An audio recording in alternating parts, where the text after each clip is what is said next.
Shabbat Shalom, bendiciones, bendiciones a todos, bendiciones, qué gusto de que estén con nosotros. Shabbat Shalom, mi hermano Javes Figueroa desde Chicago. Un abrazo, bro, un abrazo, te enviamos un abrazo, ya sabes que we love you, bro. Gracias por conectarse, gracias por ser parte de este espacio de enseñanza en el cual vamos a hablar cosas interesantes el día de hoy. La parashá es una parashá muy grande, muy extensa, muy robusta. Quisiéramos tener horas y horas y horas para poder cubrir todo el material, pero como no tenemos todo ese tiempo, vamos a hacer lo posible por enfocarnos en algunos temas, en algunas cosas que seguro van a ser de bendición. Así es que enviamos saludos a todos aquellos que estarán viendo este video, ya sea ahorita conectados o en diferido en los diferentes espacios.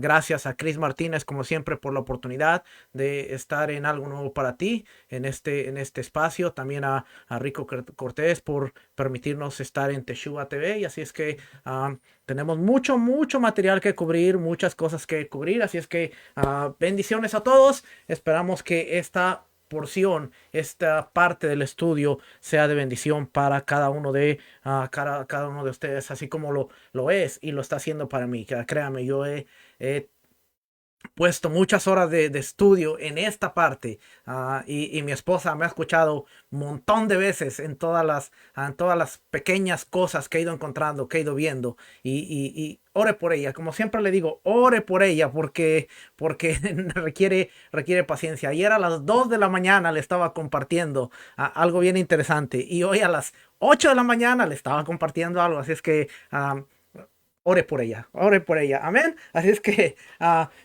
bendiciones. Si es que vamos a empezar. Fíjese lo que le tengo por aquí. O le tengo Yitro. Los 10 mandamientos a la luz de la zarza ardiente. Hoy vamos a esta porción, la tuve que dividir en dos partes porque es bien grande y tengo un montón de material que lógico no voy a cubrirlo todo. Pero hoy usted se puede conectar a las 5 de la tarde en la Asamblea Profética Berea, o también va a estar por aquí algo nuevo para ti y vamos a poner la segunda parte de este estudio. La segunda parte tiene que ver con los mandamientos. Vamos a hablar de los primeros 5 mandamientos y va a ser todo en el mismo contexto, va a estar conectado porque son las dos partes.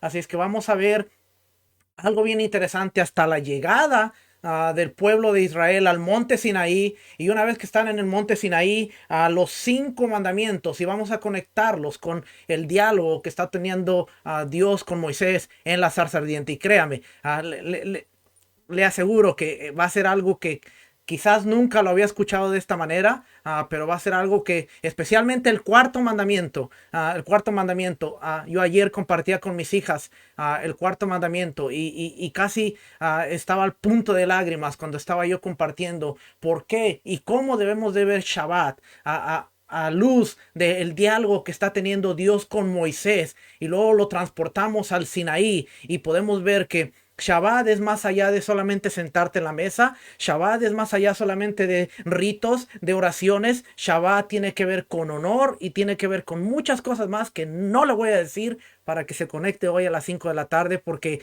créame, nunca más va a volver a ver el cuarto mandamiento de la misma manera. Va a haber algo en usted que le va a hacer un clic y va a decir, ahora entiendo, y ahora entiendo por qué la importancia y por qué este cuarto mandamiento se ha denigrado. Y cuando nosotros lo traemos nuevamente y le damos honor, estamos haciendo algo mucho más allá que solamente cumplir una lista de hacer y no hacer. Es algo más allá, es algo que tiene que ver con honor y tiene que ver con honra, tiene que ver con...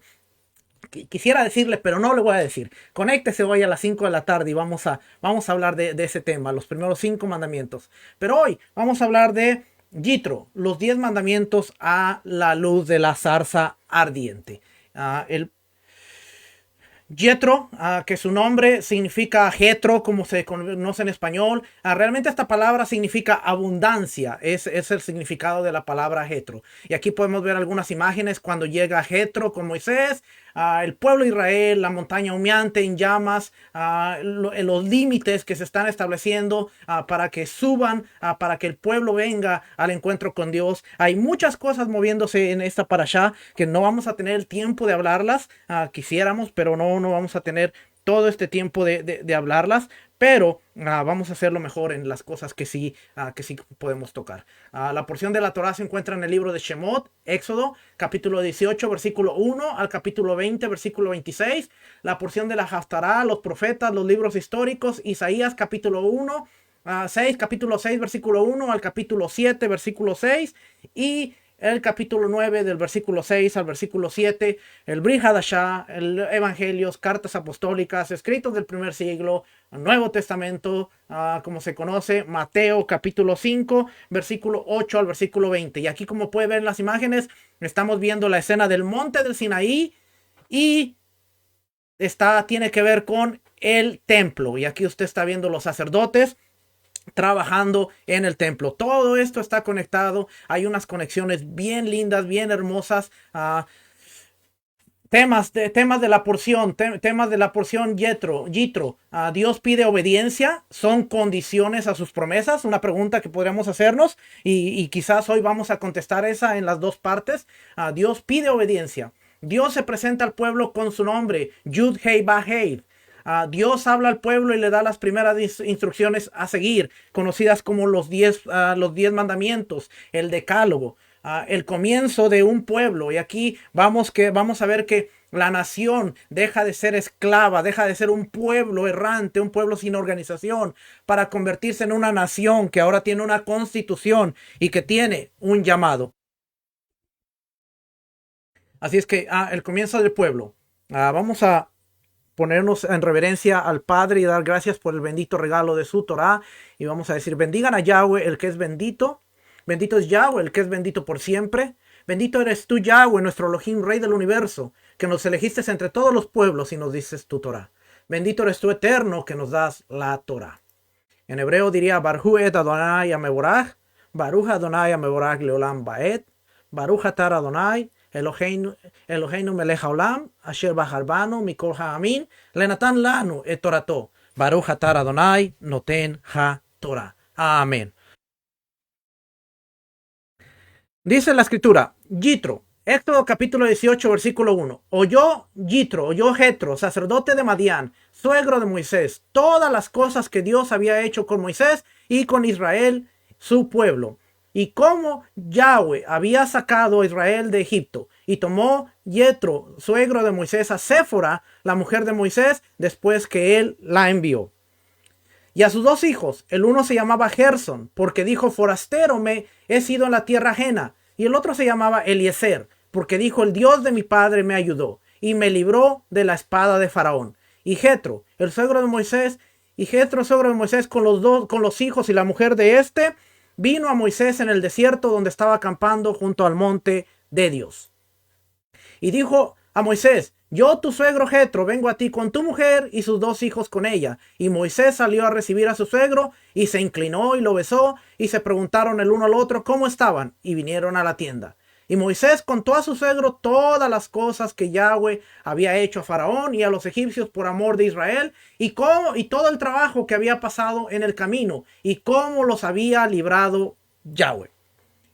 Y se alegró Jetro de todo el bien que Yahweh había hecho a Israel al haberlo librado de mano de los egipcios. Y Jetro dijo, Baruch Hashem, bendito sea Yahweh, bendito sea Yud-Heh-Vah-Heh, que os libró de las manos de los egipcios y de la mano de Faraón, y que libró al pueblo de la mano de los egipcios. Ahora conozco que Yud-Heh-Vah-Heh es más grande que todos los dioses, porque en lo que se ensorbecieron, prevaleció contra ellos.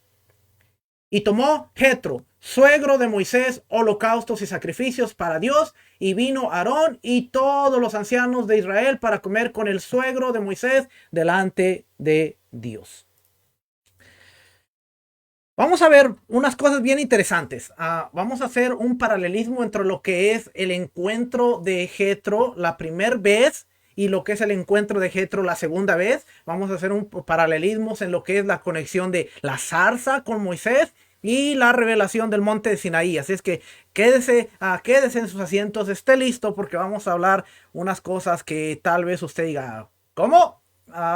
No lo había considerado así, y créame, como le dije al principio, hemos estudiado muchas cosas, no quiere decir que estoy correcto en todas, simplemente estoy aquí para presentarle mucha información que tal vez usted no había considerado y podemos ver. Acuérdese, una de las metas nuestras es estudiar la escritura a través de los motifs, los paralelos, los patrones que existen y que están corriendo. Mire, yo he aprendido un montón acerca de ver la escritura a través de los patrones, porque lo que es, lo que fue, es y lo que es, será. Y el mismo Salomón dijo en Eclesiastés, no hay nada nuevo debajo del sol. Así es que lo que fue, es y lo que es, será.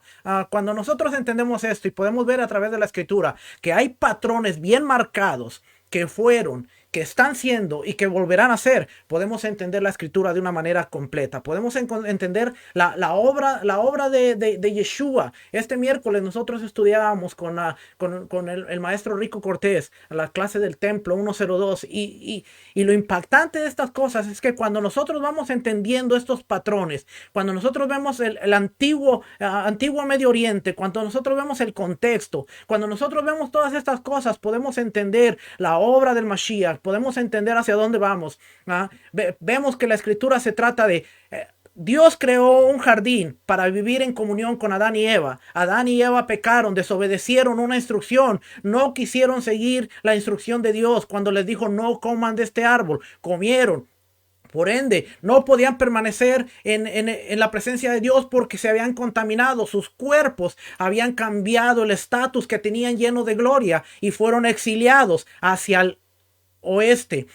Después, cuando Caín peca, mata a su hermano, sigue exiliado aún más allá, y para que el hombre pueda regresar a Dios tiene que venir del este, dar una vuelta que significa teshuvá, regresar y regresar al monte de Dios. Ahora, esto viene en el patrón del tabernáculo, del templo, los sacrificios y todo lo que vemos. Por eso Hebreos, cuando no entendemos el libro de Hebreos, que está haciendo un contraste entre lo que es el sacerdocio humano versus el sacerdocio de Yeshua, y lo que es el contraste de el tabernáculo y el templo, con el templo y el tabernáculo celestial, que es la sombra de lo que está en la tierra, y cómo Yeshua ministra, porque el templo se iba a destruir en unos años. Se cree que se escribió entre el 65 y el 67, 3 o 5 años más adelante el templo se iba a destruir, y el escritor de los Hebreos les está diciendo, no hay necesidad de este tabernáculo, porque ahora Yeshua en el orden de Melquisedec, que por cierto, la Biblia dice que Yeshua es el único en el orden de Melquisedec. No hay ningún texto en la escritura que diga que nosotros somos sacerdotes. Nosotros estamos bajo el sacerdocio de Yeshua, que es conforme al orden de Melquisedec, que es el que ministra en el lugar santo y el que entró al lugar santísimo del tabernáculo celestial. Pero no quiere decir que nosotros seamos sacerdotes en el orden de Melquisedec. Ahora, ¿hacemos la función de sacerdotes? Sí. ¿Hacemos la función de reyes? Sí. ¿Por qué? Porque en cada Shabbat se nos permite orar por nuestros hijos, orar por nuestra esposa, enseñar Torah, darle la mano al necesitado. Y esa es la función de un sacerdote.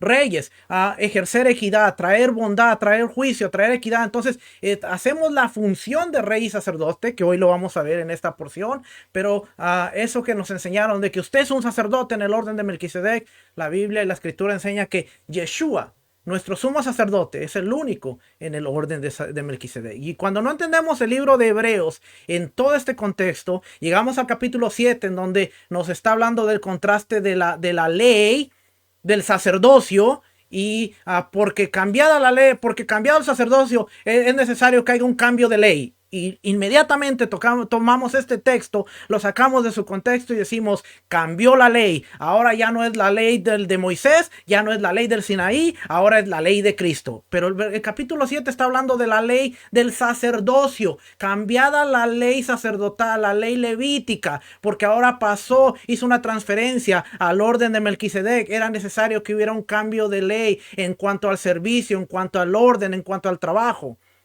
¿Ve? No tiene nada que ver con la ley. Cuando tomamos Hebreos 7 y decimos que el escritor dice que ya no hay que obedecer la ley, no estamos entendiendo lo que se está manejando en el libro de Hebreos.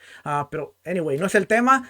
Solo quería traerle el punto de que por eso es importante estudiar en los motivos, los patrones, ver todo esto, porque a través de todo esto podemos entender la escritura y podemos ver lo que está pasando y podemos entender qué es lo que va a suceder. ¿Qué es lo que hizo Yeshua? Yeshua es el postrer Adán, el segundo Adán, que nos va a llevar de regreso al Edén, nos va a llevar de vuelta al Edén a través de la puerta. Él es la puerta, yo soy el camino, yo soy la puerta, por mí entran las ovejas. Nos va a llevar de vuelta al Edén, a la presencia del Todopoderoso. Y ahí podemos llegar al libro de Apocalipsis, en donde nos está hablando de el jardín del Edén en la tierra. Así es que, pero hoy vamos a hablar de unos temas, unos motivos, unos patrones a través de todo esto, y espero que sea de bendición. Así es que para empezar, quiero mostrarle esta. No sé si la pueda ver bien. Se me hace que está muy pequeñita, pero espero la pueda ver bien. Dice aquí, Yitro. Yitro, y luego en la segunda, en la parte de la derecha dice Yitro 1. En Yitro, cómo el recién nacido Moisés se salva del Nilo y eventualmente viene a estar de pie frente a Dios en Horeb. En la parte de la derecha dice Yitro, la segunda vez que Yitro se encuentra, es cómo se salva una nación recién nacida del mar y eventualmente viene a estar de pie frente a Dios en Horeb. En la parte de la izquierda vemos Moisés salva a las pastoras amenazadas en un cuerpo de agua. Luego les da de beber a sus ovejas sedientas. En la parte de la derecha, Dios salva a todo un pueblo amenazado por una masa de aguas. Entonces Dios les da agua para beber. Vean los paralelismos. Segundo, las hijas de Yitro le cuentan a su padre cómo Moisés las liberó de los pastores. La derecha, la segunda vez que Yitro se encuentra con Moisés, ahora Moisés le dice a Yitro cómo Dios lo liberó de los egipcios. La izquierda, Yitro convoca una fiesta. Moisés inicialmente no se reúne la primera vez que se encontró con Yitro. La segunda vez, Yitro convoca una fiesta, pero Moisés no asiste a la reunión. Moisés no está. Moisés toma a Séfora como a su esposa. ¿Cuál es el paralelismo? Dios toma a Israel como su pueblo, como su esposa. Yitro continúa, el prólogo en la zarza ardiente, conduciendo las ovejas por el desierto hasta Horeb, el monte Sinaí. La segunda vez, conduciendo a las ovejas de Dios por el desierto hasta el Sinaí. Una zarza se quema y no se consume. Una montaña está ardiendo y no se consume. Dios llama a Moisés. Dios llama a Moisés. En la zarza le dice, no te acerques demasiado. En el monte configuran perímetro. La gente no puede tocar la montaña, que no se acerque. Continuamos, diálogo en la zarza ardiente. Yo soy el Dios de tus padres que te sacará de Egipto. Yo soy el Señor tu Dios que te sacó de Egipto. Estoy contigo siempre. No debes tener otros dioses. ¿Cómo se llamó? Yo soy Egeia, soy Yud-Heh-Vah-Heh. No tomes el nombre de Dios en vano. Convertir la sangre en agua es una señal de devoción hacia ti, Israel. El Shabbat es como señal, es tu devoción a Dios. Dios, a través de sus dificultades, con su impedimento del habla, apoyará a Moisés. ¿Cuál es el paralelismo? Honra a tu padre y a tu madre porque estarán ahí para apoyarte. Mire, a través de estas dos estudios, el de hoy y el de las 5 de la tarde, vamos a cubrir esta gráfica y espero que podamos entender muchas cosas que están pasando y vamos a ver 5 de los 10 mandamientos a través de las 5 palabras que se dieron en la zarza. Y usted va a decir, si viéramos los mandamientos desde esa perspectiva, pudiéramos entender muchas cosas. Así que rapidito, hay 17 preceptos, 5 están vigentes en nuestros días. de lo que se conoce como los 613, hay 17. Número 1, saber que Dios existe. 2, no creer en otros dioses. 3, no hacer estatuas idolátricas, ídolos. 4, no postrarse ante idolatría. 5, no hacer idolatría, actos de modo que le sirven, no sea su intención. 6, no jurar en vano. 7, conmemorar el Shabbat, hacer el Kiddush de Shabbat. 8, no realizar tareas prohibidas en Shabbat. 9, respetar a los padres. 10, no matar a un inocente. 11, no cometer adulterio. 12, no secuestrar. 13, no prestar falso testimonio. 14, no codiciar. 15, no hacer una estatua humana, ni siquiera a modo de adorno. 16, estos dos no están vigentes, los últimos. 16, no construir el altar con piedras lisas. Y 17, que el altar no se acceda mediante escaleras, que no tenga escaleras, sino que sea una rampa. Esto aplicado cuando estaba el templo, el tabernáculo, no está aplicable en nuestros días, pero como podemos ver, 15 de los 17 aún están vigentes, incluyendo Shabbat. Y increíblemente que hoy, esta semana, vemos que Dios dice, acuérdate del día de descanso. Haz memoria del día de él. Acuérdate, es una señal. Y no le quiero decir más porque si no, no se va a conectar hoy a las 5. Vamos a ver Shabbat a través de la señal. Si es que vamos a empezar. Yitro, los 10 mandamientos a la luz de la zarza ardiente. El matrimonio en la montaña. ¿Metáfora o realidad? Para la parashá Yitro. Nos cuenta la historia de la revelación en el monte Sinaí. Ese encuentro y la entrega de la Torá, que es su pieza central, ha sido célebremente la analogía en la Mishnah y el Midrash a una especie de matrimonio. Casi como si Dios fuera el novio, los hijos de Israel fueran la novia y la Torá fuera el anillo. Y esta imagen que usted ve aquí es de The Temple Institute. Tomé la imagen prestada de ellos, así que quiero dar el crédito a ellos. Esta es una imagen bien linda. Usted puede ver el monte, puede ver la jupa, puede ver al pueblo y puede ver el anillo ahí el anillo. Así es que la pregunta dice, como si fuera el anillo, ciertamente es una noción romántica. La pregunta que quiero plantear es, ¿qué tan serio querían los sabios que nos tomáramos la analogía del matrimonio? ¿Es simplemente una metáfora poética y fantasiosa? ¿O querían que consideráramos la comparación como realmente cierta, de una manera básica? Quiero proponer que los sabios estaban siendo bastante serios cuando sugirieron esto, y que quizás captaron la idea en primer lugar de una lectura atenta de la misma Torá. De hecho, si miramos detenidamente la historia de la entrega de los 10 mandamientos, encontrarás un patrón, un motif moviéndose ahí que lleva directamente a la sorprendente conclusión de los sabios. La experiencia del Sinaí fue una especie de matrimonio. Además, el texto no establece esto como simplemente un hecho ciego. También lo explica. Nos ayuda a entender lo que queremos decir cuando decimos que Dios ama a Israel, y más ampliamente de qué se trata el amor en cualquier forma o manera. Mire, nos han dicho que el amor es un sentimiento, es un apego, es sentir algo por alguien. Y cuando nosotros decimos amo a Dios, quiero amar a Dios, es sentir algo por Dios. Pero realmente en el contexto y especialmente de un matrimonio, el amor tiene que ver con convenio, tiene que ver con fidelidad, tiene que ver con ser fieles a ese convenio. Y ese es el amor. Por eso es que el problema en muchos matrimonios, aún en el ámbito cristiano, es se me acabó el amor.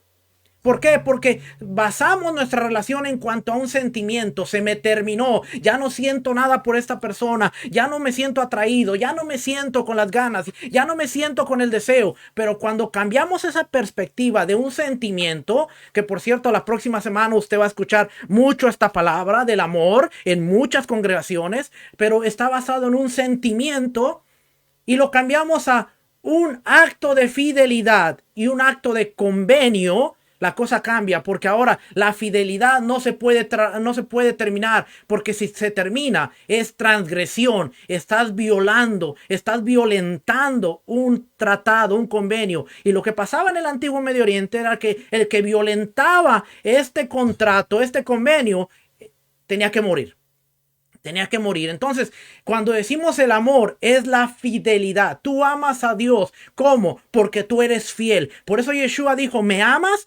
Juan capítulo 15, si tú me amas, Hay una forma de demostrarlo y no es a través de llorar, no es a través de expresar lágrimas, no es a través de expresar de ninguna otra forma más que obedeciendo mis mandamientos, siendo fiel al convenio y a la fidelidad. Por eso cuando nosotros decimos el cuarto mandamiento ya no aplica a nuestros días, nos estamos rebelando, hacemos una transgresión al convenio de Dios y estamos diciendo no me quiero someter a las estipulaciones del contrato y quiero hacer mi voluntad. Pero te quiero amar.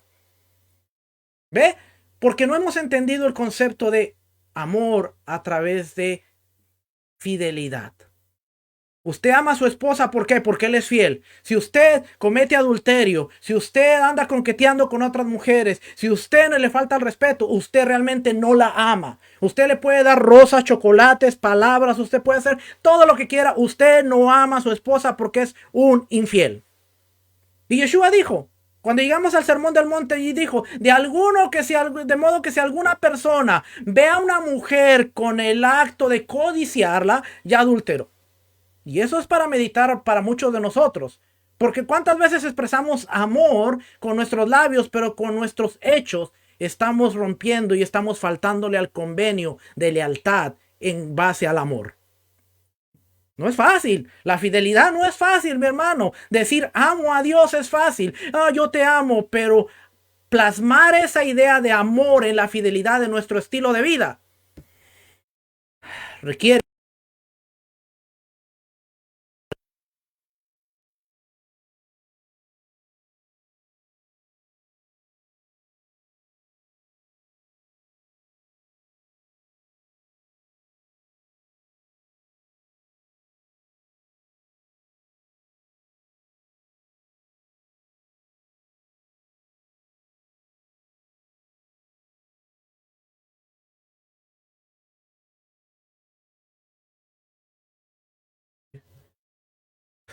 Sí. ¿Hasta qué punto nosotros tenemos el libre albedrío realmente? Eso enciende el debate. ¿Hasta qué punto nosotros tenemos? Ya regresó el audio. Gracias. ¿Hasta qué punto nosotros tenemos el libre albedrío? Porque ahora nosotros nos sometemos a Yahweh. Nosotros nos sometemos a Yahweh a través de Yeshua. Y ahora somos sus siervos. Y entonces ya no hago lo que...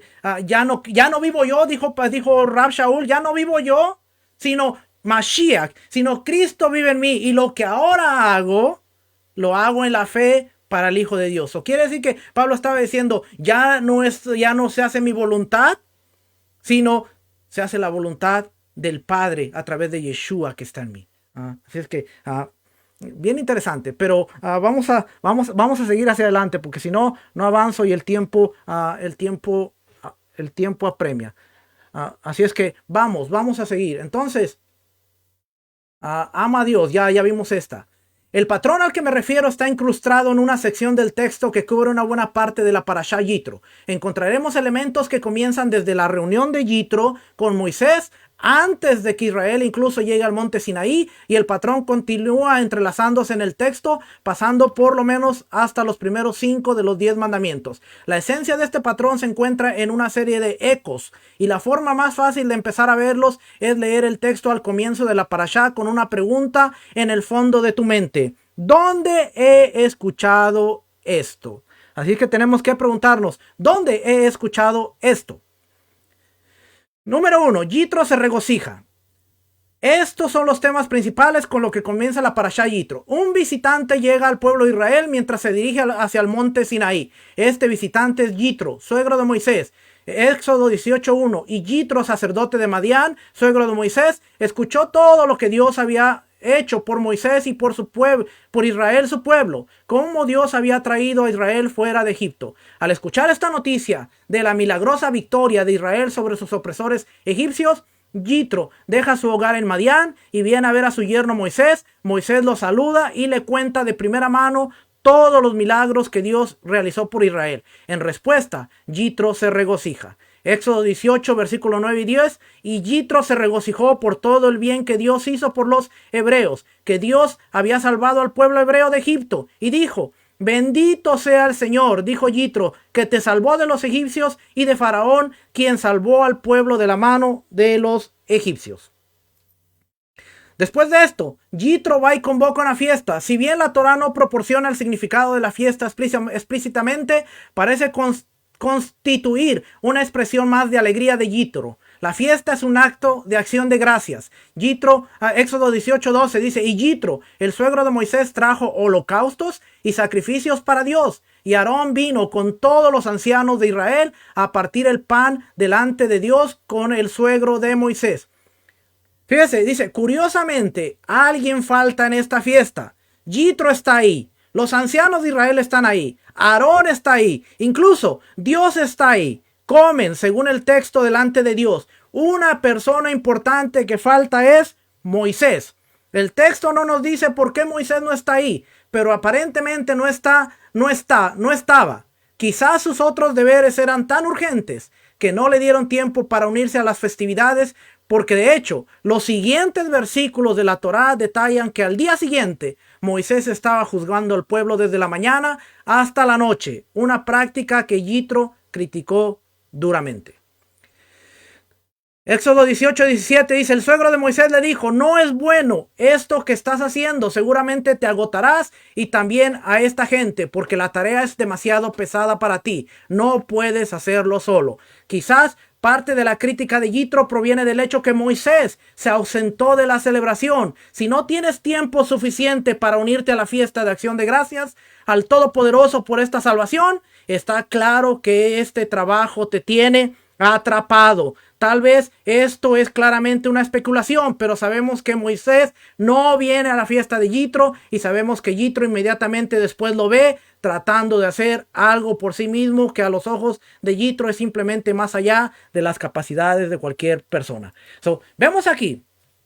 Yitro hace una fiesta, invita a Aarón, a los ancianos que son el representante del pueblo. Dios están ahí, están haciendo una fiesta de acción de gracias por la liberación, pero no se menciona a Moisés de ninguna forma. Eso quiere decir que Moisés está ausente del texto. Al día siguiente, inmediatamente al día siguiente, el suegro de Moisés, Yitro, lo ve desde la mañana hasta la tarde y surge la idea de que este sea uno de los motivos por los cuales Moisés no está ahí, porque Moisés está tan ocupado que se olvidó que había una fiesta, que su suegro estaba haciendo una acción de gracias por la salvación, una comida de convenio, y él no estaba ahí. Y inmediatamente viene y dice, pero ¿qué estás haciendo? Tú no puedes estar haciendo esto solo porque te vas a consumir. Hermano, cuando el ministerio toma el tiempo que de alguna manera le pertenece a la familia o nos impide estar con la familia, tenemos que hacer cambios porque tenemos que hacer un ministerio de una forma balanceada. No podemos enfocarnos tanto en el servicio porque a veces nos olvidamos al Dios al cual servimos. A mucha gente que hace las cosas por costumbre y porque así lo ha hecho por 20 años, pero cuando usted le pregunta el motivo, la razón, la intención en el corazón, a veces se ha perdido. Y este es un consejo que quiero traer, porque vemos que Moisés no está ahí. Acto siguiente, Moisés, ¿dónde está? Está sentado desde la mañana hasta el atardecer, y entonces se establece lo que es el sistema judicial, que vamos a estar hablando la semana que viene en la Parashá Mishpatim, juicios. Vamos a tocar un poquito acerca de este sistema y cómo es implementado. Lo vamos a traer juntos en la próxima porción. No voy a hablar mucho de todo esto porque quiero enfocarme en las otras cosas. Así es que acuérdese, el ministerio, primero es Dios, después la familia y luego el ministerio. Si usted tiene al ministerio sobre la familia, hay que priorizar sus prioridades. Hay que hacer una lista y decir, yo no puedo quitar a Dios de que sea el primer lugar de mi vida, pero luego tiene que estar mi familia conmigo. Y por eso Shabbat nos da la oportunidad de que no importa qué tan ocupados estemos los 6 días, Shabbat tenemos un tiempo para la familia. Las fiestas, todas están en relación a la familia. Ven con tu familia y sube a Jerusalén, sube al templo, sube a la fiesta. Las fiestas te dan la oportunidad de venir, juntar a tu familia y juntos estar en la presencia del Todopoderoso. Es que es algo tan hermoso que cada 7 días tenemos la oportunidad de hacer un alto. Mire, yo hay veces que realmente estoy tan ocupado, pero después de la cena de Shabbat paso un tiempo con la familia, reímos, estudiamos, hacemos tantas cosas que ese es mi tiempo y este es un tiempo tan importante para mí. ¿Por qué? Porque ahí es donde yo les estoy enseñando no solamente la palabra, sino les estoy trayendo valores a mis hijas, y eso es importante. No es en tanto así que Jitro estaba diciendo te vas a consumir, sino que había un precedente, no estuviste presente por causa de esto, el trabajo te tiene atrapado. Hermano, mire, hay congregaciones que se vuelven tan rígidas, se vuelven tan que usted no puede faltar a la congregación. Y mire, el Shabbat es una convocación santa.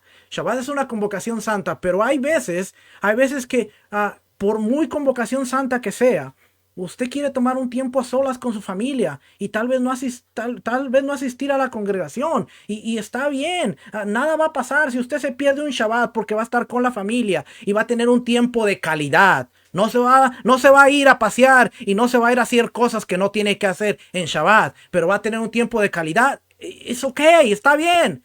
Pero si usted lo quiere hacer de todas las semanas, también hay que ver las prioridades. ¿Dónde está Dios? ¿Dónde está su familia? Porque a veces la familia está sobre Dios y usted anda echando rienda suelta a cada convocación santa. Entonces, es un tema delicado, pero quería traerlo. ¿Por qué? Porque mucha gente dice, no puedes faltar porque es la convocación santa. Sí, Dios te convocó. Pero ¿qué es más importante? Que tengas un tiempo de calidad, un tiempo en donde tú digas, me voy a quedar con mi familia y voy a disfrutar todo el día, a estudiar, a tener solamente con ellos. ¿Dios te va a condenar por ello?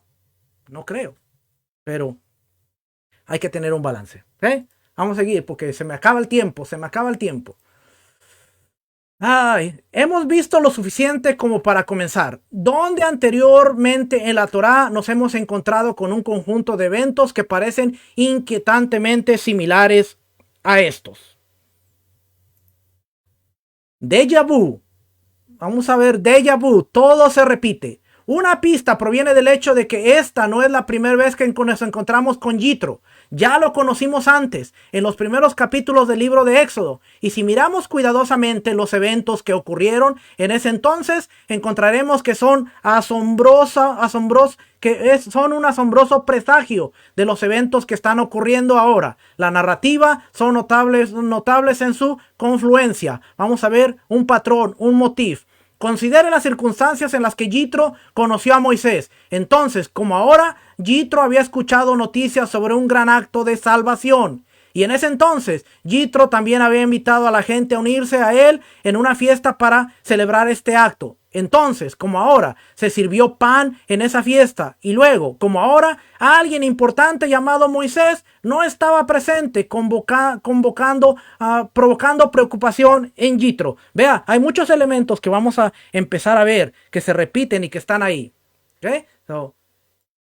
Repasemos la historia y verás cómo todo esto es cierto. La Torá nos dice que Moisés, cuando era joven, huye de la ira del faraón después de matar a un egipcio, corre a Midian, donde descansa junto a un pozo.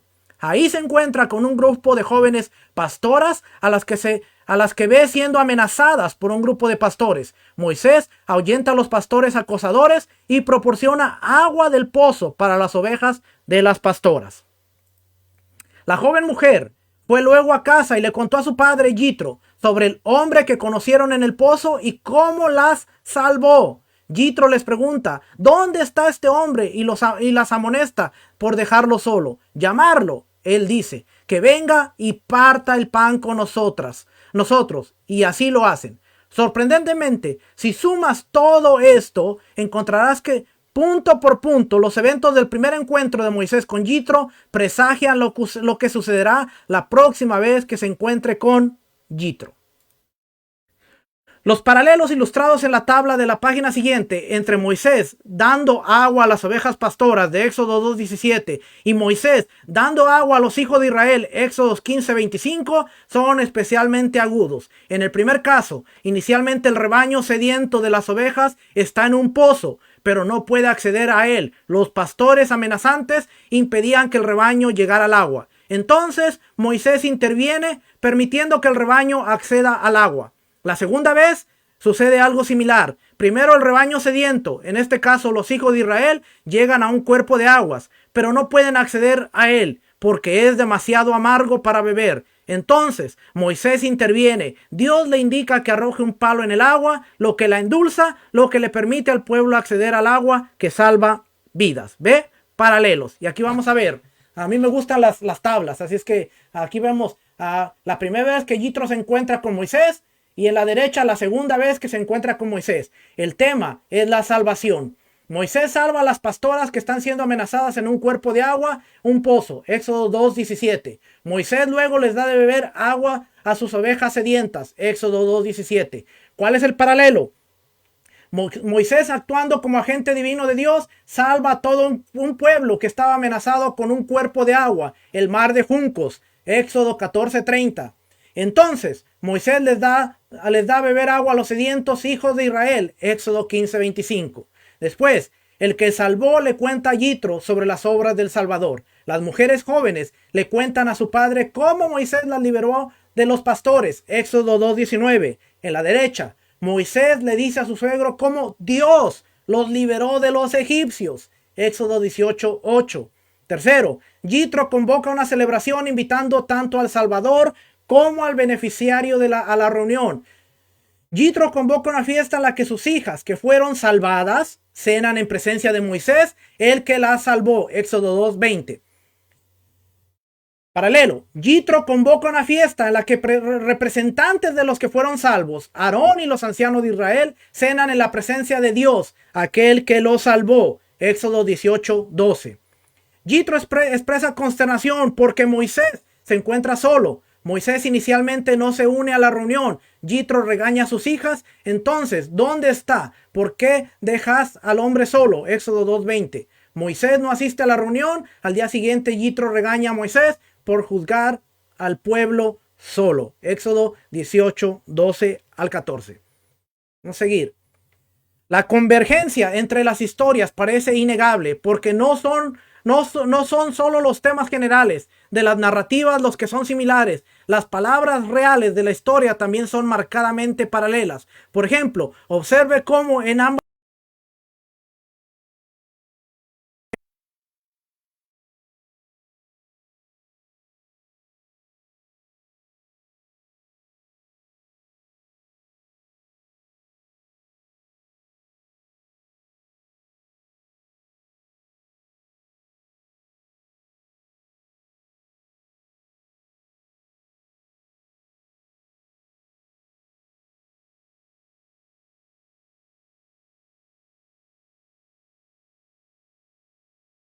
sí. Ok. Que este audio, no sé qué tiene este audio. Ok. Ah, Yitro 1, la primera vez. Aquí vemos el texto en hebreo y bien tremendo que dice, y Moisés se levantó y los liberó. Liberó. Éxodo 2:17. En Yitro 2, Éxodo 14:30 dice, y así liberó a Israel en aquel día de los egipcios. La palabra que está aquí marcada en amarillo es la palabra Yoshia. Y aquí vamos a ver algo bien interesante. Por ejemplo, en Logos, pude sacar esta de la palabra Yoshia, que tiene que ver con librar, salvar, guardar, ayudar, victoria, salvarte, librarnos, y tiene que ver en el contexto. Por lo tanto, es la misma palabra con la misma raíz que se usa en el capítulo 2, versículo 17, y la misma palabra que se utiliza en el capítulo 14, versículo 30. En una está hablando del acto de liberar, de salvar, de rescatar a las mujeres de los pastores, y en el otro está hablando del acto de salvar, liberar, rescatar, traer la victoria de Israel sobre los egipcios. Así es que bien interesante. A mí me gusta mucho estudiar las palabras así porque déjeme le enseño por aquí. Déjeme pongo la Biblia para que usted vea. Mire, por ejemplo, aquí está la palabra.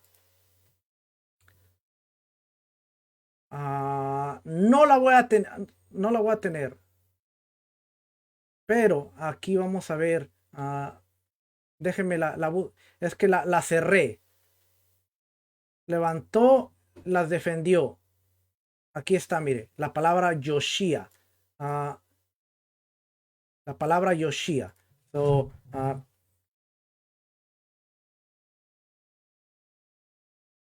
espéreme tantito, que está cargando la información. Así es que se va a tardar un momentito. Pero aquí está. Déjeme hacerlo un poquito más grande porque si no, no. So, aquí está. Yoshia. Rescatar, salvar.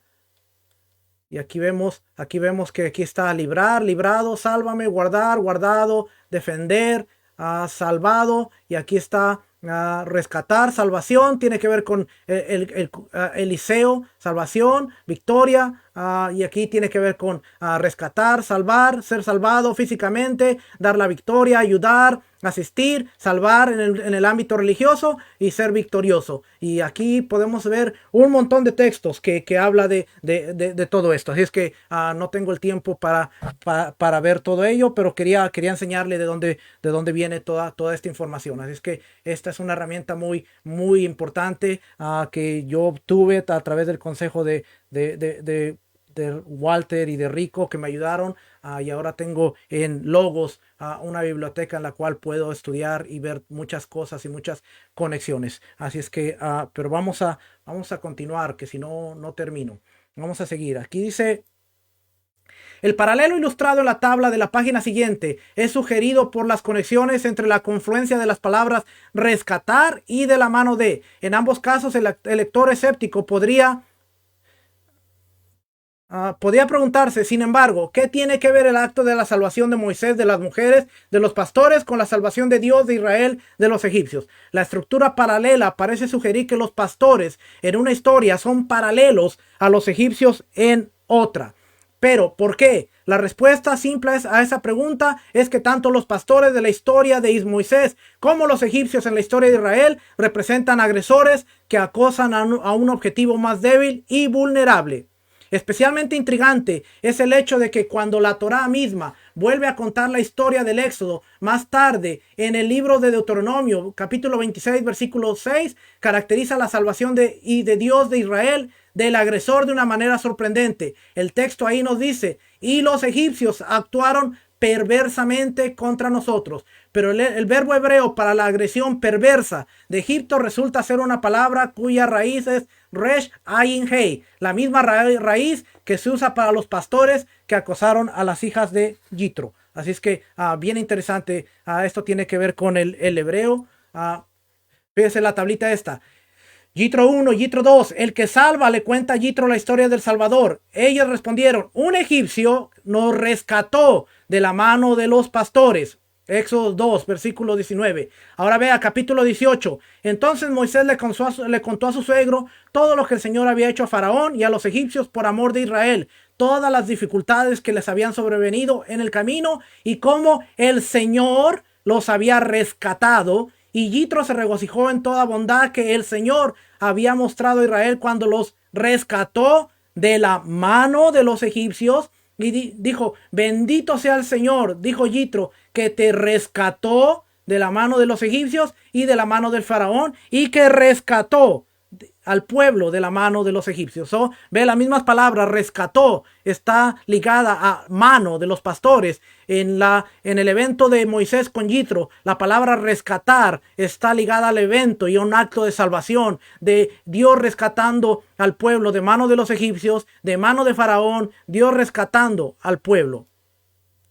Y finalmente, eche un vistazo al siguiente elemento paralelo, la fiesta de celebración. Ahí también se usa una expresión sorprendentemente similar en cada caso. Yitro convoca una fiesta de celebración. El invitado, tanto el Salvador como el beneficiario al encuentro, le dijo a sus hijas: ¿dónde está entonces? ¿Por qué dejaste al hombre? Invítele a que parta el pan. Éxodo 2:20.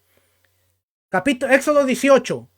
Versículo 12 dice: Yitro, el suegro de Moisés, trajo un holocausto y sacrificios para Dios, y Aarón vino con todos los ancianos de Israel a partir el pan delante de Dios con el suegro de Moisés. Ve cómo la misma palabra y la misma acción de partir el pan en una acción de convenio está en los dos eventos. El patrón de correspondencia que hemos descubierto no parece el producto de una mera coincidencia. Parece que estas dos narraciones están destinadas a ser leídas en relación o para arrojar luz sobre la una con la otra. Entonces, nos plantea dos preguntas. ¿Cuál es el significado de este patrón? Es decir, que si hay algo que debemos aprender de él. ¿Y hasta dónde se extienden estas correlaciones entre las historias? Si seguimos leyendo la narrativa de Yitro 1, más allá del punto que Moisés parte el pan con Yitro, continuará haciéndose eco de los eventos en la narrativa con Yitro 2. Sigamos leyendo la narrativa de Yitro 1 y exploremos lo que sucede a continuación. Después de que Yitro escucha la noticia de sus hijas acerca de cómo un hombre vino y la salvó, y después de que hizo un banquete para celebrar esa salvación, leemos esto. Éxodo 2:21, Moisés consintió en quedarse con el hombre y le dio a Moisés su hija Sífora como esposa. En Yitro 1, el Salvador pasó a casarse con el que salvó. Entonces podríamos preguntarnos, ¿sucede algo análogo en Yitro 2? ¿Se casa el Salvador con el que salvó? Parece responder a eso. Para responder a eso, recordemos quién es el Salvador esta vez y quién es el que salvó. Esta vez el Salvador no es otro que El Shaddai, el Todopoderoso, y a quien salvó es a toda la nación de Israel. Como dijo el mismo Yitro, bendito sea Dios quien te rescató de la mano de los egipcios y de la mano del faraón. Así que parece que podemos hacer una predicción aquí. El patrón nos lleva a pensar que poco después de que Yitro llegue al pueblo de Israel, recientemente salvado, y haga esa fiesta de acción de gracias, Dios de alguna manera debería tomar la mano de Israel en matrimonio. Y eso, creo, es exactamente de donde venían los sabios cuando insistieron en que deberíamos ver la entrega de la Torá en el Sinaí como una especie de matrimonio, porque de hecho la revelación en el Sinaí es un gran evento trascendental que acecha la vuelta de la esquina en la secuencia de Yitro 2. Y la gente dice, y la gente deja Refidín, donde Yitro vino a recibir a Moisés, y viajaron al desierto del Sinaí y acamparon al pie del monte Sinaí. Ahí Dios le habla a Moisés y le instruye que entregue el siguiente mensaje a Israel. Éxodo 19, versículo 3 al 6. Esto es lo que dirás a la casa de Jacob y declararás a los hijos de Israel. Habéis visto lo que hice a los egipcios, cómo os llevé en alas de águila y os traje a mí. Ahora bien, oiga esto. Ahora bien, si escuchas mi voz y guardaras mi pacto, serás mi posesión más preciada entre todas las naciones, porque en verdad toda la tierra es mía. Serás para mí un reino de sacerdotes y una nación santa. Ojo lo que estamos leyendo aquí, porque dice, ahora bien, esto es lo que le vas a decir a los hijos de Israel. Si tú escuchas mi voz y guardas mi pacto, serás mi posesión, más preciada entre todas las naciones. Serás mi segulá, serás mi posesión, mi tesoro, lo más preciado. Si escuchas mi voz y guardas mi pacto, mis mandamientos, entonces serás mi especial tesoro y tú serás un reino de sacerdotes y una nación santa. ¿Dónde hemos escuchado esto? Bueno, muchas veces no trazamos esto porque solamente leemos 1 de Pedro 2:9, donde dice, mas vosotros sois linaje escogido, real sacerdocio, nación santa, pueblo adquirido por Dios, para que anunciéis las virtudes de aquel que os llamó desde las tinieblas a su luz admirable. Vosotros que en otro tiempo no erais pueblo, pero que ahora sois pueblo de Dios, que en otro tiempo no habías alcanzado misericordia, pero ahora habéis alcanzado misericordia. Si nosotros ponemos este texto en relación con Éxodo, nos vamos a dar cuenta que para ser real sacerdocio, nación santa, pueblo adquirido, especial tesoro, la condición de ser fiel al pacto y al convenio, de escuchar y guardar los mandamientos, sigue presente y sigue vigente. No podemos tomar este texto y decir, los mandamientos no aplican a nosotros, las instrucciones no aplican a nosotros, y decir, pero somos reyes, somos sacerdotes, somos pueblo adquirido, porque las dos van de la mano. Si tú escuchas mi voz, si tú obedeces mis mandamientos, si tú eres fiel al convenio, entonces y solo entonces Serás una posesión mía, serás mi especial tesoro, serás una nación de reyes y sacerdotes. Ve cómo muchas veces escuchamos estas prédicas acerca de Primera de Pedro 2:9, pero no vemos su relación y no vemos dónde está conectada. Cuando el pueblo estaba a pie del monte Sinaí y Dios le dice, yo me quiero casar contigo, yo te voy a tomar como posesión, yo te voy a tomar como mi esposa, pero tú tienes que ser fiel. Véalo en el matrimonio. ¿Qué pareja no se casa y dice, vamos a casarnos, tú vas a ser mi esposa, tú vas a ser mi esposo, pero tú puedes hacer lo que quieras allá afuera y puedes tener cuanta mujer quieras? ¿Es acaso un matrimonio saludable? ¿Es acaso de tú puedes hacer lo que tú quieras saludable? No. Pero nosotros traemos un convenio, queremos aplicarlo a la iglesia y queremos olvidarnos de las estipulaciones y decir, esto aplica, tener un bisturí dentro de la teología y decir, esto aplica, somos reyes, somos sacerdotes, somos pueblo adquirido, somos nación santa, pero nada de mandamientos. No, eso es cosa judía, eso es cosa legalística, eso es cosa de los judaizantes. Nosotros estamos del otro lado de la cerca, no tenemos que obedecer, no tenemos que hacer. Aplícalo a tu matrimonio. Y di, tú eres mi esposa, pero yo voy a tener cuanta mujer se me pare enfrente. Y vas a ver qué te pasa. A ver si no apareces demandado en una corte con una demanda de divorcio en tu contra, porque tu esposa no quiere estar con un hombre que es infiel. Dios no quiere estar con personas que son infieles. Dios no quiere estar con personas que decimos, el cuarto mandamiento ya no aplica para nosotros. En serio, tenemos que guardar Shabbat. En serio, si eso es cosa judía. Y Dios dice, no, eso es parte del convenio. Yo me quiero casar contigo. Yo quiero que tú seas mi pueblo. Yo quiero ser tu Dios. Yo quiero que tú seas mi especial tesoro. Pero tienes que obedecer. Y empieza con una lista que tiene 10 cosas que tú tienes que hacer. Y la cuarta dice bien claramente, acuérdate del día de reposo para honrarlo, para observarlo. Cuando tú dices, yo no quiero hacer eso, tú estás diciendo, yo no quiero aceptar las condiciones del pacto y del convenio. Quiero los beneficios, pero no quiero la responsabilidad. La fidelidad es bien importante. Velo en tu matrimonio.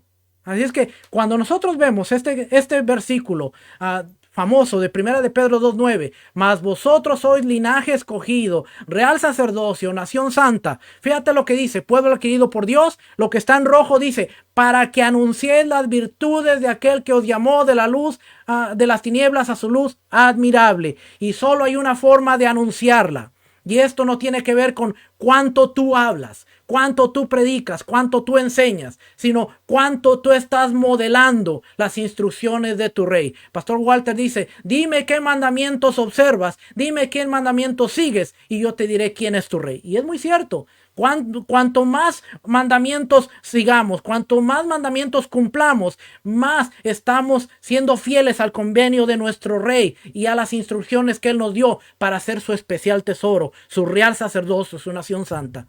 No pretendamos decir yo soy rey cuando no estás ejerciendo justicia, no estás ejerciendo bondad. Yo soy sacerdote, ¿sabes? La semana pasada toqué un poquito. ¿Sabes cuáles son las instrucciones en cuanto al sacerdocio? Has leído Levítico. Has visto las condiciones en cuanto al alimento, la pureza, pureza moral, pureza ritual. Porque un sacerdote está ligado a todo eso. Pero que nosotros ya no queremos someternos a nada de esto. Y decimos, no, yo soy un sacerdote que ministra en el cuerpo, que nosotros somos cuerpos y moradas del Ruach HaKodesh. Y en otra parte de la Biblia encontramos que Dios no puede morar en un lugar de impureza. Entonces, a veces nos contradecimos nosotros mismos porque mientras estamos diciendo, Dios está en mí, Espíritu Santo ven, Espíritu Santo lléname, lléname, lléname. Y el Espíritu Santo dice, tu templo está profanado, está sucio, hay comidas impuras, hay acciones impuras. Hay impuras. Hay dos sacerdotes, el sacerdote de Dios y el sacerdote que ministra la presencia que no era de Dios.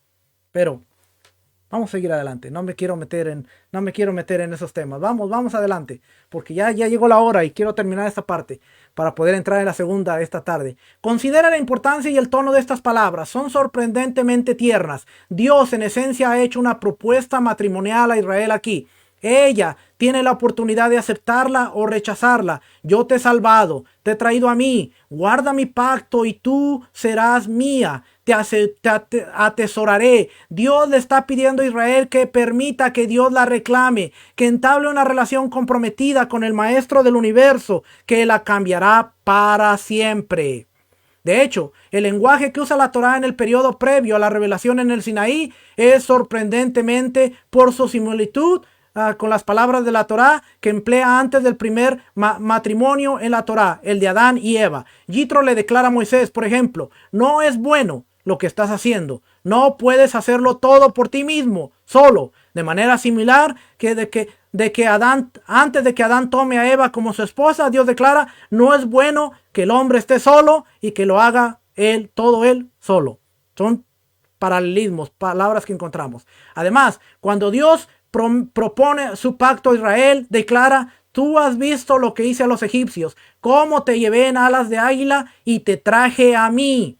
Éxodo 19:4. Del mismo modo, justo antes del matrimonio de Adán y Eva, el texto nos dice, y Dios trajo a Eva al hombre, la trajo a él. En total, los ecos del primer matrimonio de la historia parecen resonar a lo largo de la narrativa de la revelación en el Sinaí. Note también que la mujer que Moisés tomó como esposa se llamó Séfora, que su nombre tiene la raíz en Sipor, que es la palabra pájaro.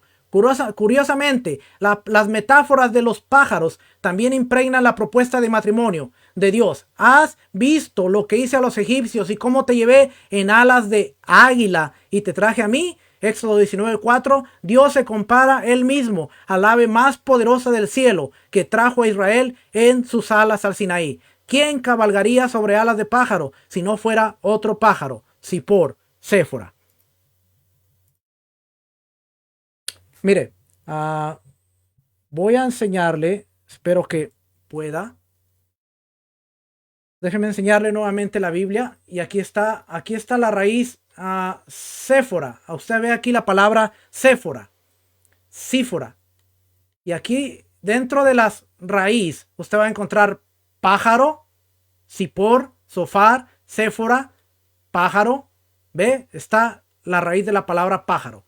Si nosotros estudiamos la palabra Sipor, pájaro, tiene que ver con aves volátiles, pero también encontramos la palabra Séfora. Cuando Dios está diciendo te traje en alas de águila, está haciendo otro paralelismo con una ave que se encuentra en el primer encuentro entre Moisés y Yitro, que tiene que ver con Sipor, Séfora, la esposa.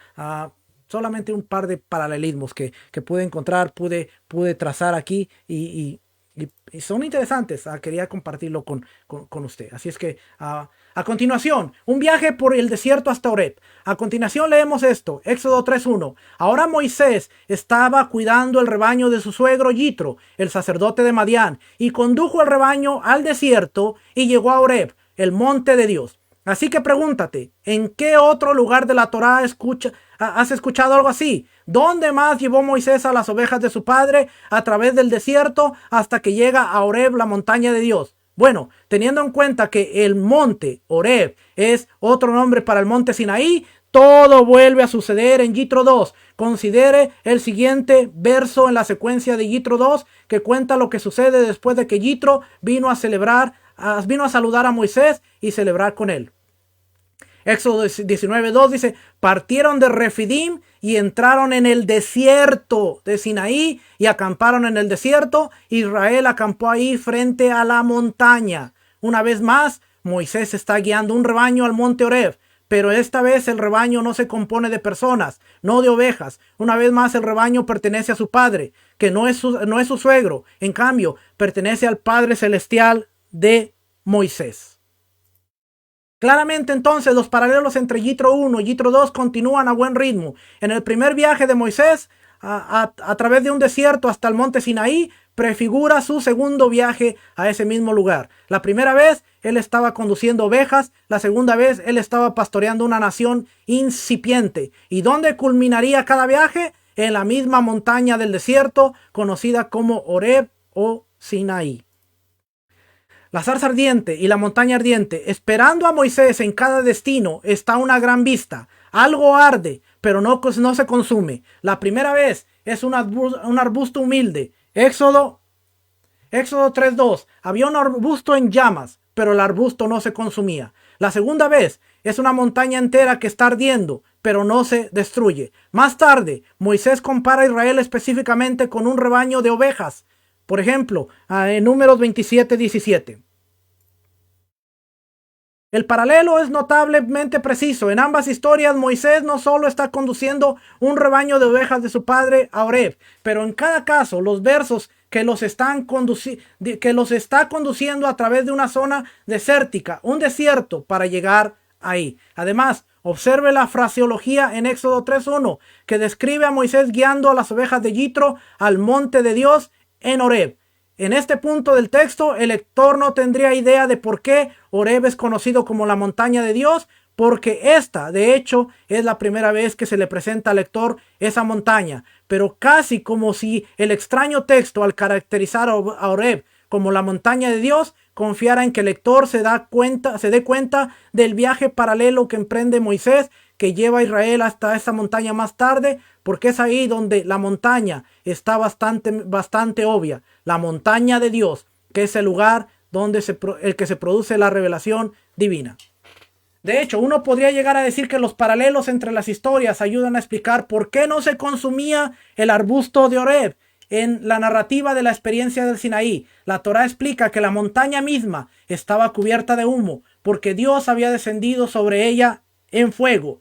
Quizás esa sea entonces la razón por que la zarza también arde. Dios había descendido sobre ella por medio de fuego. En otras palabras, normalmente un objeto en llamas es consumido por las llamas que lo envuelven, porque el objeto sirve como fuente de combustible para las llamas. Entonces, por supuesto, a medida que se gasta el combustible, el objeto se quema y se consume. Pero en el caso de la zarza ardiente, la fuente del fuego, su combustible, no fue la zarza. Las llamas vinieron de otras partes, vinieron de Dios, descendiendo sobre la zarza, así como Dios más tarde descendería sobre el Sinaí. En el verso de Yitro 2, que corresponde paralelo a este, por tanto, dado los paralelismos generales en la historia explicadas en Yitro 2, porque Dios descendió sobre él en fuego, ayuda a explicar la razón de ser, la misteriosa habilidad del arbusto en Yitro 1 para resistir las llamas que lo envuelven. Fíjese. Éxodo 19:18 dice: la montaña del Sinaí estaba llena de humo porque Dios había descendido sobre ella en fuego. Y los paralelos continúan aún más. En cada episodio, el Todopoderoso luego llama a Moisés. Primero en la zarza ardiente, cuando Moisés ha llegado solo a Horeb. Éxodo 3:4. Y Dios lo llamó. Y más tarde, en el segundo encuentro de Yitro, cuando Moisés llega a la misma montaña junto con cientos de miles de sus compatriotas, dice Éxodo 19:20, y Dios llamó a Moisés. Además, considere lo que Dios había dicho después de llamar a Moisés en la zarza ardiente. No te acerques demasiado. Más tarde, antes de la revelación en el Sinaí, Dios pronuncia a Moisés una advertencia similar. Pondrás límites al pueblo alrededor diciendo: cuídense para que no suban al monte, ni toquen sus fronteras. Cualquiera que toque el monte ciertamente morirá. El Todopoderoso le dice a Moisés que establezca un perímetro alrededor de la montaña para protegerse contra el peligro inherente. Una vez más, la gente no puede acercarse demasiado. Si invaden el perímetro, morirá. Mire, esto nos habla de los niveles de santidad y de los perímetros. Y cómo nosotros podemos entender que nuestra función está limitada. Dios nos ha dado funciones. Y si nosotros entendiéramos que aún a través de la separación en la montaña, la separación en el tabernáculo, la separación en el templo, podemos entender que hay funciones y hay cosas para las cuales Dios me diseñó, pero yo tengo que respetar los espacios y los niveles de otras personas. Yo no puedo penetrar el espacio y el nivel que está diseñado para otra persona por querer tomar el lugar. Eso se llama usurpación. Y si algo aprendemos aún de todo esto, es que Dios nos enseña que hay límites establecidos para todo. Pero muchas veces queremos ocuparnos y queremos hacer cosas para las cuales no hemos sido llamados. Hermano, tenemos que entender que todos somos importantes en el reino, pero todos tenemos una función. El problema hoy en el 2021 es que todos estamos enfocados en el trabajo, la posición de otro, sin ver y desarrollar el potencial que Dios tiene en nosotros mismos. Olvídese del vecino, olvídese de aquel, no quiera estar en la posición de otro, hágalo mejor y esfuércese por ser el mejor en lo que Dios le dio, en la función que Dios le dio, que si usted lo hace, usted va a ver resultados sorprendentes. Ese es un consejo pastoral que le quiero dejar ahí por ahí, porque a veces es necesario entender estas cosas. Así es que aquí usted la puede ver, no se la voy a leer, pero usted puede ver aquí los paralelos, conduciendo las ovejas por el desierto hasta Sinaí, conduciendo a las ovejas de Dios, una zarza que no se quema y no se consume, una montaña está ardiendo y no se consume. Dios llama a Moisés en los dos lugares, hay límites, y vamos a ver que en ambas historias, lo siguiente que sucede es que Dios tiene una especie de conversación con Moisés. En la zarza ardiente, Dios le habla a Moisés y le dice que quiere que saque al pueblo de Egipto. Moisés intenta evitar tomar el trabajo, y Dios y Moisés tienen un ir y venir, un trato irritable sobre esto. Moisés da 5 razones, una tras otra, por las cuales no puede ir, y Dios rechaza cada una de las 5 excusas. Y en el Sinaí también Dios le habla a Moisés en la forma de los 10 mandamientos. Eventualmente estos aparecen en forma escrita con 5 comandos, 5 mandamientos colocados en cada una de las 2 tablas, de acuerdo a algunas ideas. ¿Llegaste a dónde va esto? 5 intercambios, 5 pares de mandamientos en 2 tabletas. ¿Podrían 5 y 5 ser paralelos entre sí? Si es así, surge una posibilidad fascinante. Podríamos obtener una visión incomparable del significado del decálogo. Al observar los 5 intercambios entre Dios y Moisés en la historia de la zarza ardiente, de hecho, de alguna manera misteriosa, esos primeros intercambios en el Sinaí bien podrían ser los precursores, en el Sinaí, en la zarza, bien podrían ser los precursores en los mismos 10 mandamientos. Además, en la medida en que los paralelos, Yitro 1 y Yitro 2, han revelado que la manifestación del Sinaí constituye una especie de boda entre Dios e Israel, esto también augura una especie de cambio de paradigma sobre cómo podríamos entender los 10 mandamientos, porque de hecho, el decálogo es la siguiente declaración importante de Dios después de la propuesta de matrimonio, el que hace al pueblo. Pareciera entonces que los 10 mandamientos no son simplemente un conjunto de dictados que se espera que observemos, sino que son muy posiblemente principios que dan forma y textura al vínculo matrimonial que Israel comparte con el Todopoderoso. Son quizá las leyes que hacen posible que Israel viva en un espacio estrecho con la divinidad, el código de conducta que sella el pacto entre Israel y Dios. Sin embargo, parece difícil interpretar los 10 mandamientos de esta manera, porque a simple vista, el documento es simplemente una lista sencilla de debes y no debes hacer. ¿Qué tiene de atractivo mantener esta lista de leyes? ¿Cómo podrían tales leyes dar vida a un verdadero matrimonio entre Dios e Israel? Creo que la respuesta de esa pregunta se aclara a medida que continuemos estudiando el patrón que hemos comenzado a descubrir, porque al leer las palabras de los 10 en el decálogo, a la luz de las palabras de Dios en la zarza ardiente, encontraremos, creo yo, que los 10 mandamientos no solo son parte de ese patrón más amplio de paralelos, sino que ellos mismos se auto-revelan. Y podríamos preguntarnos, de hecho, de acuerdo a muchos, la Torá de Elohim es esclavitud y muerte. Si esto es cierto, entonces, ¿por qué Elohim saca a su pueblo de la esclavitud de Egipto para darles la esclavitud de la Torá? ¿Tendrá sentido que Dios saca a un pueblo que es esclavo, que está siendo oprimido, que está siendo afligido, para darles la libertad y después esclavizarlos y oprimirlos en la Torá? Porque cuando pensamos en la ley, pensamos en los mandamientos, automáticamente pensamos en esclavitud. Citamos Gálatas, ¿por qué queréis estar esclavos de la ley? Y en nuestra lógica sería de ponernos a preguntar y decir, Dios liberó de la esclavitud al pueblo de Israel. Lo hizo libre para después hacerlo esclavo de la Torá. ¿Acaso tiene sentido que alguien te libere, te haga libre, para después esclavizarte? ¿O es que no estamos entendiendo la función y la base de los matrimonios? Así es que hoy en la tarde vamos a estar viendo, vamos a estar viendo Yitro, una nueva forma de leer los 10 mandamientos. ¿Qué aprendimos el día de hoy?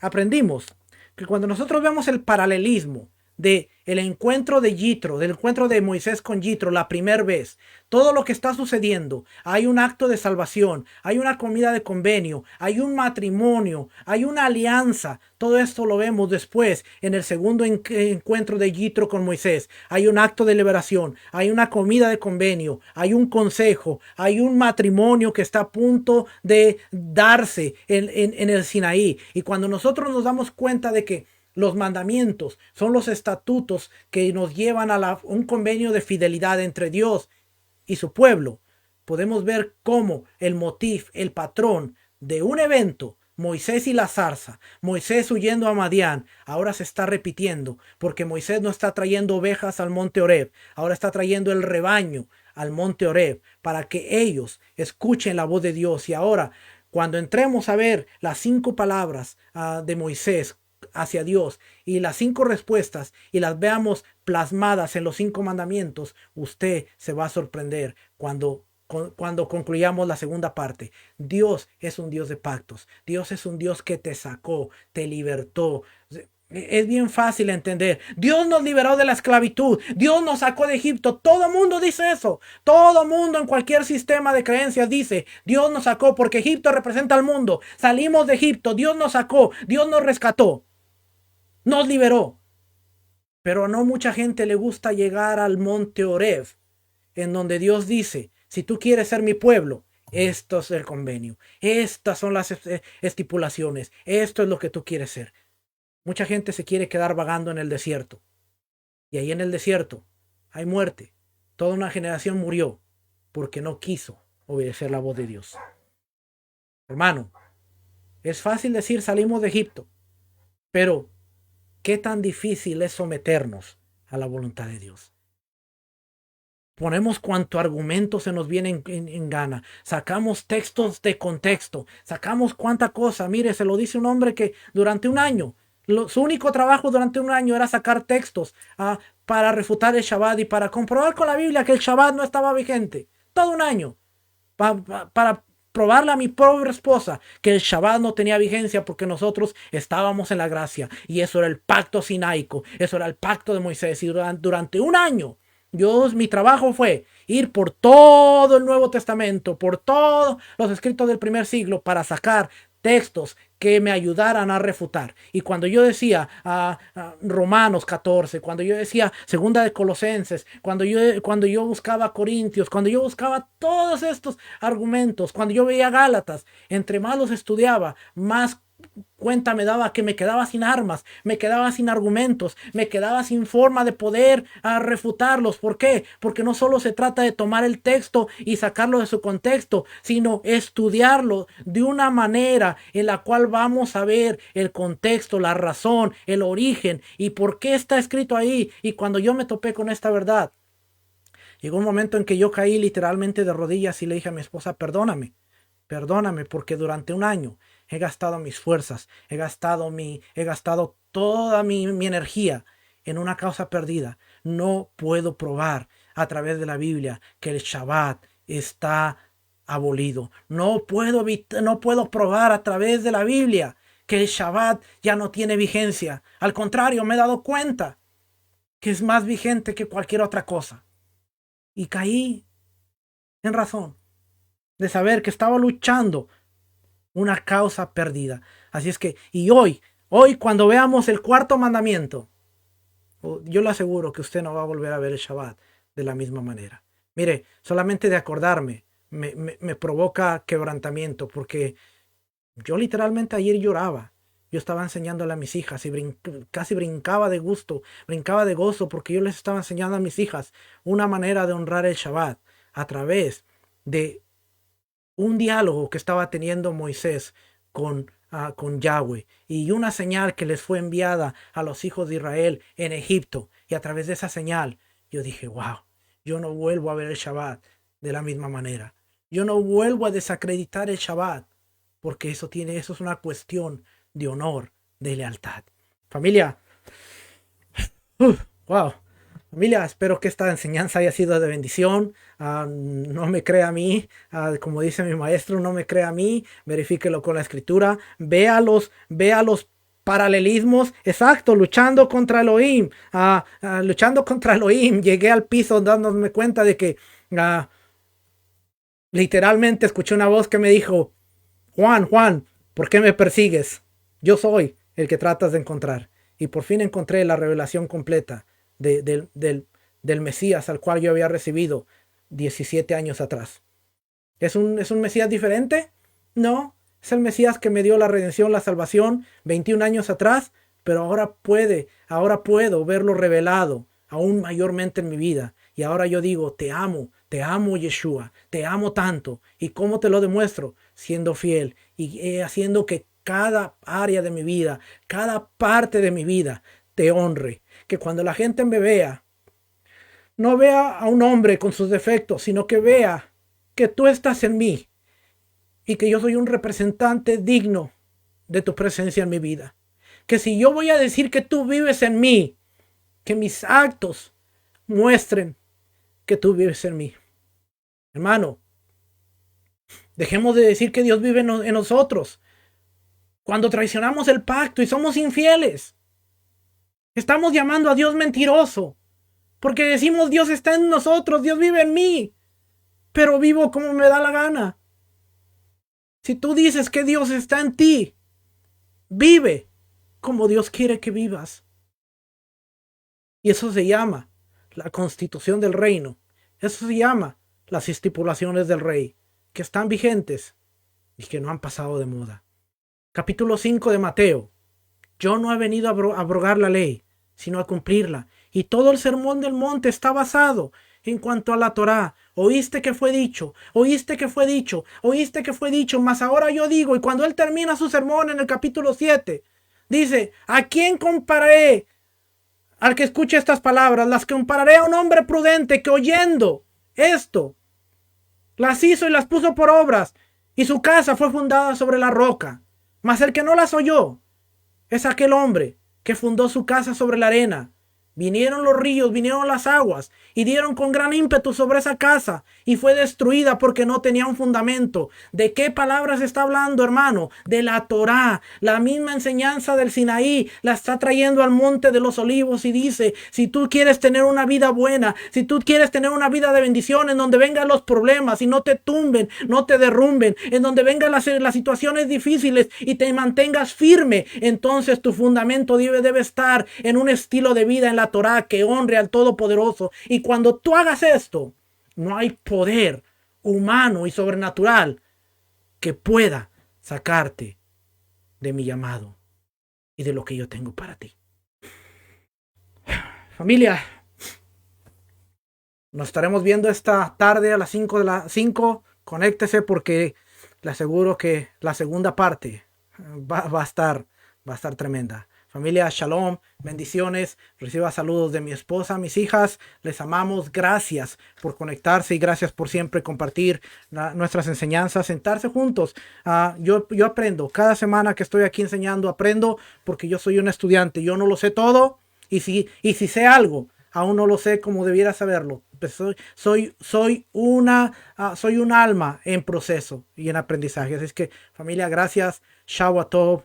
Que el resto de su Shabbat sea bendecido, sea lleno de paz, sea lleno de la felicidad y la alegría. Y nos estaremos viendo esta tarde para seguir estudiando juntos. Familia, shalom, bendiciones, shalom.